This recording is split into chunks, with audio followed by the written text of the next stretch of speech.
Good morning, kids. I was supposed to explain to you that crazy paper puzzle that Karen did last week, and I'm telling you right now, I could not figure it out. So this is up to her next week to tell you how she did it, okay? I sat there and I looked at that thing and looked at it. I wasn't even going to waste any paper because I had no idea. I think what she did is cut squares out and glued it together, but I'm not sure about that. So we're just going to let her try next week. I want to introduce you to another friend this week.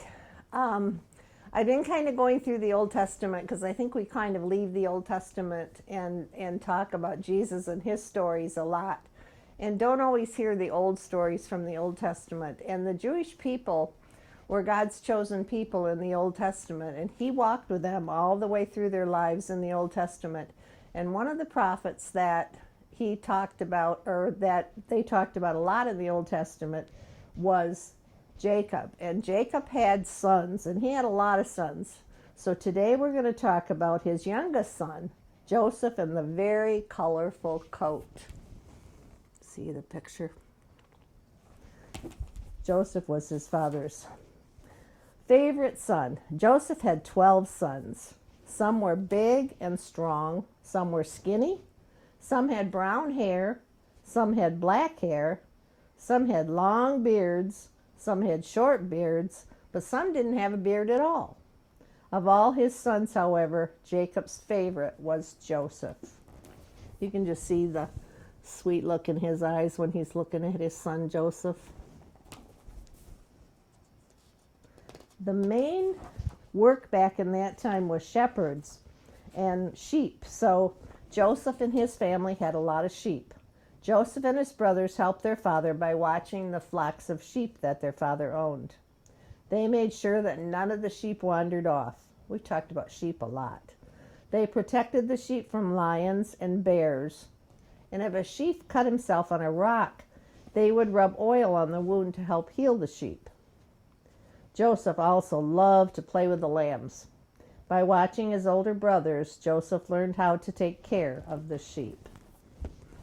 It was like a family business, and everybody worked on taking care of the sheep. Unlike our families now, where we go 15 different directions to go to work, they just kind of all stayed together. Because Joseph was his father's favorite, Jacob gave him a present. Joseph said to Jacob one day, "I have something for you." "What is it, Father?" asked Joseph. Jacob handed Joseph a bundle of cloth. Joseph unfolded the cloth.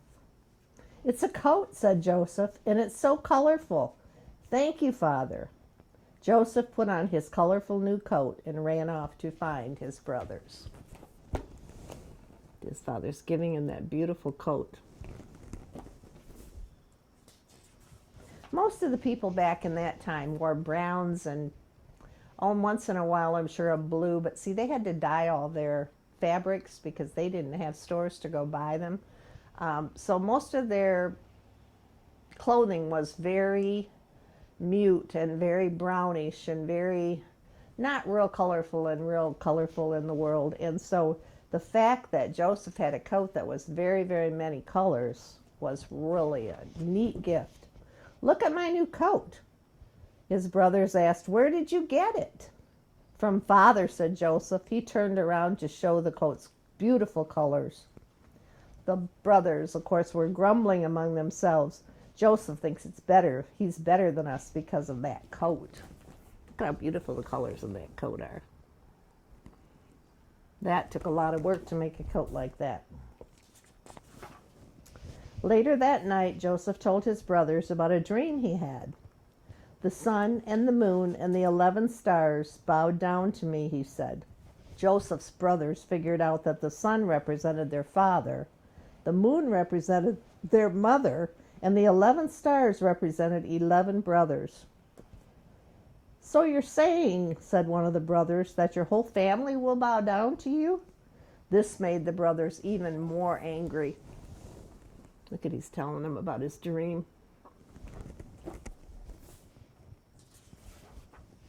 Jacob walked up to Joseph one day and said, "Joseph, go find your brothers. They are out in the countryside taking care of the sheep. Ask them how they are doing and if they need anything. Then come back and tell me what they said." Joseph ran down the road to do what his father said. His brothers were talking among themselves. "Here comes the dreamer," said one of the brothers. "What does he want?" said another. "Look at him. He thinks he's so wonderful." The brothers huddled together. "Let's kill him." "No," said Reuben, the oldest brother. "Let's not kill him. Let's throw him in that deep hole instead." See, they're plotting to do something to Joseph because they're so unhappy about that beautiful coat and really jealous about their father's attention. The brothers ripped the fancy coat off Joseph and threw him in a deep hole. "This will teach him to mess with us," they said. Reuben planned to rescue Joseph at a later time. Now remember, he's the brother that didn't want to hurt him. So he went out to the fields to watch the sheep and wait. Joseph cried out from the deep hole, "Help! Why have you done this to me? Help!" But his brothers only laughed at him. Joseph wrapped his arms around his body and shivered. The hole was dark, damp, and cold. Look, they're going to throw him in the hole. And one of the brothers has his hands on his coat. What do you think they're going to do with the coat now? Soon a caravan of traveling merchants passed by. "I have an idea," said one of the brothers. "Let's sell Joseph as a slave to the caravan. We might as well make a little money out of this." The other brothers agreed. So they lifted Joseph out of the hole and sold him to the caravan. Off traveled Joseph with the merchants and the camels. When Reuben returned from the fields, he looked into the hole and saw Joseph missing. "Where is Joseph?" Reuben asked. "We sold him to a caravan of traders," said the brothers. "He's going to be a slave." All the brothers except Reuben laughed loud and hard. Those men don't look very kind, do they?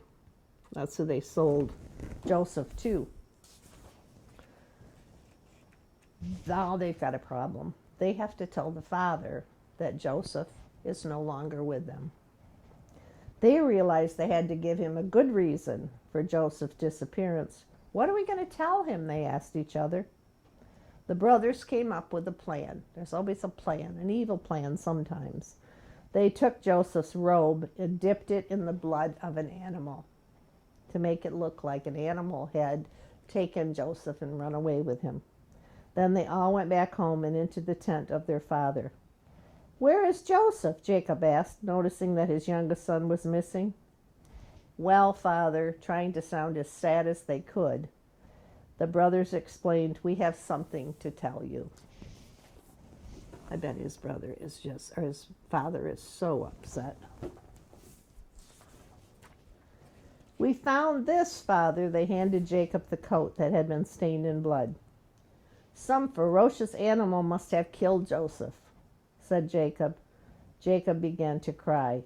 Even though they were angry with their father for picking Joseph as his favorite, the brothers felt ashamed for what they had done. This book is just, I always tell you this every week, but these pictures are so pretty. Very talented person. Slowly, one by one, they walked out of the tent in silence. They stared at the ground in shame. Even Reuben did not tell their father what had really happened. "Joseph, Joseph," cried Jacob, "I will always miss you." Jacob stayed sad for a long time. Look at him crying into his son's coat. Kind of goes back to the sheep story we talked about a few weeks ago. You know, just because you have 20 sheep doesn't mean you care about one any less than the other. So even though he still had 11 sons left, he still missed Joseph a lot. Many years passed. One year, food was scarce because the sky would not rain. Fields dried up. Streams dried up. Animals starved. "Go to Egypt, my son," said Jacob. "I hear there is food there." So the brothers all headed for Egypt.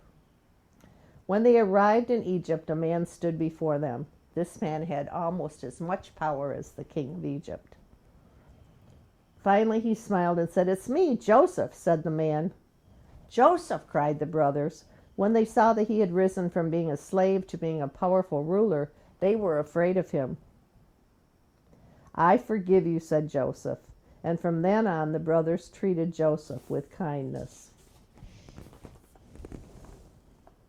There he is as a kind of the king's helper. Now, there's a whole other story involved here, because when Joseph was taken to Egypt, and he was taken as a slave with a caravan, he was thrown into prison when he got to Egypt. And that's a whole nother story, and I'd really like to finish that another day.